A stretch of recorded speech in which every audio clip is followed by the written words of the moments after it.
Once upon a time there was a mother pig and her 3 piglets. 3 brothers are the same height. Round, pink, with the same funny tails. All summer the pigs played in the green grass, basked in the sun, basked in the puddles. But then autumn came. One day my mother said that it was time for them to think about winter. She asked them to build a big house. The younger brother said that winter is still far away. The middle brother said that he would build his own house when needed. And the older brother decided to build the house himself. The younger and middle brothers did nothing but play their games. It got colder and colder every day. The younger brother decided to build a house out of straw. The middle brother thought it would be very cold in the thatched house in winter. He decided to build a house from twigs and twigs. By the evening their housing was ready. They were very proud of themselves and could not get enough of their buildings. Now they were free and could do whatever they wanted. They decided to go to their older brother and see what kind of house he had built for himself. The older brother was busy building. He applied stones, kneaded clay and slowly built himself a reliable, durable home. The younger brothers found their older brother at work. They were very surprised at what kind of fortress he was building. The elder brother calmly continued to work. The younger and middle brothers began to joke and laugh at his house. They were so amused that their screeching echoed far across the lawn. The elder brother asked to be quiet, because the wolf could hear them. The younger and middle brothers were amused even more. They decided that the older brother was just a coward. And the 2 brave brothers went for a walk. On the way, they sang and danced, and when they entered the forest, they made such a noise that they woke up the wolf who was sleeping under the pine tree. The disgruntled and hungry wolf went to the place where the screeching of 2 stupid pigs came from. The brothers walked merrily and talked about how easily they would deal with the wolf. And suddenly they saw a real living wolf. He was standing behind a large tree. He had very evil eyes and a huge toothy mouth. The brothers were so frightened that their thin tails trembled finely. The wolf prepared to jump. He snapped his teeth and blinked his right eye. The pigs suddenly came to their senses and, screeching across the forest, rushed to run away. Raising clouds of dust, they rushed each to his own house. The younger brother ran to his thatched hut and slammed the door in front of the wolf. The wolf growled and demanded to open the door. The younger brother, out of fear, could not utter a word. Then the wolf began to blow. The light roof instantly flew off the thatched hut. The wolf took a deep breath and blew a second time, and the thatch house flew in all directions. The wolf was delighted, snapped his teeth, and pounced on his younger brother. But the pig deftly dodged and ran.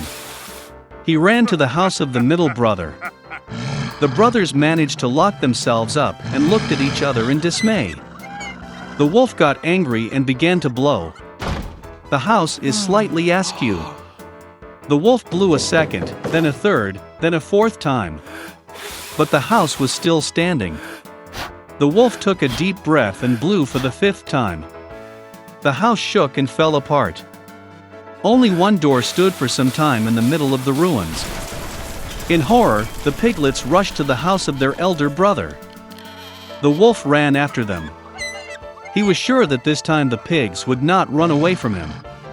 The piglets quickly rushed past the large apple tree without even hitting it. And the wolf did not have time to turn and hit the apple tree, which covered him with apples. One hard apple hit him between the eyes. A big bump jumped on the wolf's forehead. At this time, the younger and middle brothers managed to run into the house of the older brother and bolt the door. The wolf ran to the door, growled and demanded to open the door.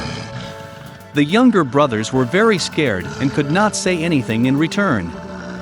And the elder brother knew that he and his brothers had nothing to fear in a solid stone house. Then the wolf sucked in more air and blew as soon as he could. But no matter how much it blew, not a single stone moved. And then he looked up and noticed a large, wide chimney on the roof. He carefully climbed onto the roof and began to go down the pipe. The pigs heard a rustle. The elder brother immediately guessed what was the matter. He quickly rushed to the cauldron in which water was boiling and tore off the lid. The wolf went down the pipe and fell straight into the cauldron. His eyes widened to his forehead. The scalded wolf flew out with a wild roar and rushed into the forest. And the three little pigs looked after him and were glad that they had so cleverly taught the evil robber a lesson. From that time on, the brothers and their mother began to live together under one roof. The queen lived in a beautiful castle. She had a daughter whom she dreamed of. The child had black hair and snow-white skin. Therefore, they named her Snow White. The queen soon died.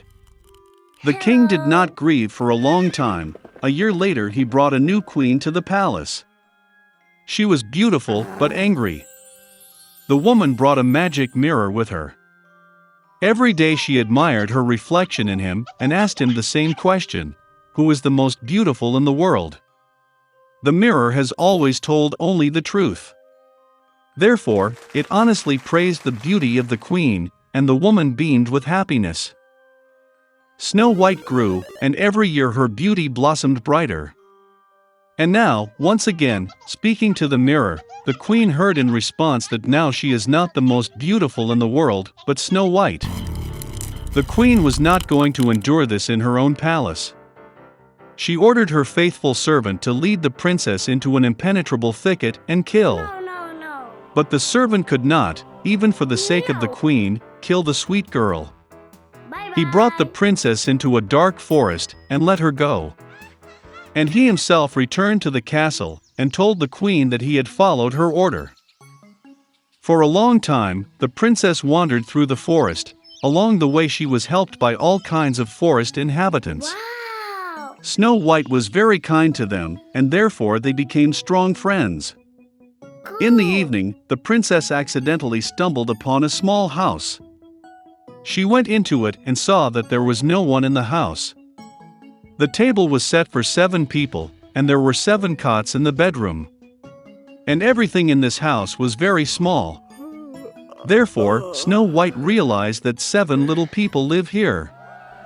After a long and difficult journey, she lay down on one of the beds and fell fast asleep.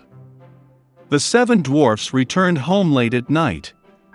They were greatly surprised by the appearance of an unexpected guest. Sleeping Snow White was so charming that the dwarves decided to let her sleep, and did not wake her. Morning has come. Snow White woke up, saw the 7 dwarfs, and was scared. But they were affectionate with her, and the girl told about her misfortune. They immediately liked Snow White, and the dwarfs invited her to stay with them. Moreover, she agreed to take care of the house, cooking, washing and cleaning. Every morning the gnomes went to the mountains to mine gold and precious stones and returned late at night. Leaving for work, they warned Snow White to be afraid of the evil stepmother and not open the door to strangers. At this time, the queen, as usual, went to the secret room to talk to the magic mirror. But the mirror suddenly said that she was not the most beautiful in the world, but Snow White. That the princess is still alive and lives with the gnomes in the house. The queen became very angry and decided to deal with Snow White herself. She went to a secret room and cooked a poisonous venomous apple there. It was very beautiful on the outside, but if someone ate even a piece, he would certainly die.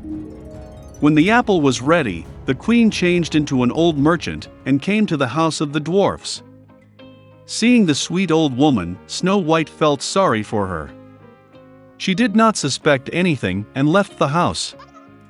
The old woman treated the girl to a ripe apple and said that if she eats this apple, she will remain young and beautiful forever. Snow White believed her, and as soon as she bit the apple, she fell down dead and stopped breathing. The contented queen went to the palace. In the evening, the dwarves returned from work and saw Snow White lying on the ground. She was not breathing. They sobbed so loudly and lamented that their cry was heard by the handsome prince, who was hunting in the forest nearby. It became interesting to him what kind of howl arose that scared away all the animals. And when the prince found the house of the dwarfs, he saw Snow White. She was so beautiful that the young prince immediately fell in love with her. He persuaded the dwarves to take her with him to the castle, because there he has doctors who can cure Snow White. The dwarfs allowed it. Then the prince ordered his servants to carry the princess on their shoulders. And when they were carrying her, it happened that the servants stumbled over some bush, and from the concussion a piece of a poisonous apple fell out of Snow White's mouth, and she woke up. Seeing the young prince, the girl also fell in love with him, and agreed to marry him. They also invited their wicked stepmother to the wedding. Out of anger that Snow White is still alive, and that now a long and happy life awaits her, the queen broke the magic mirror and never looked at it again.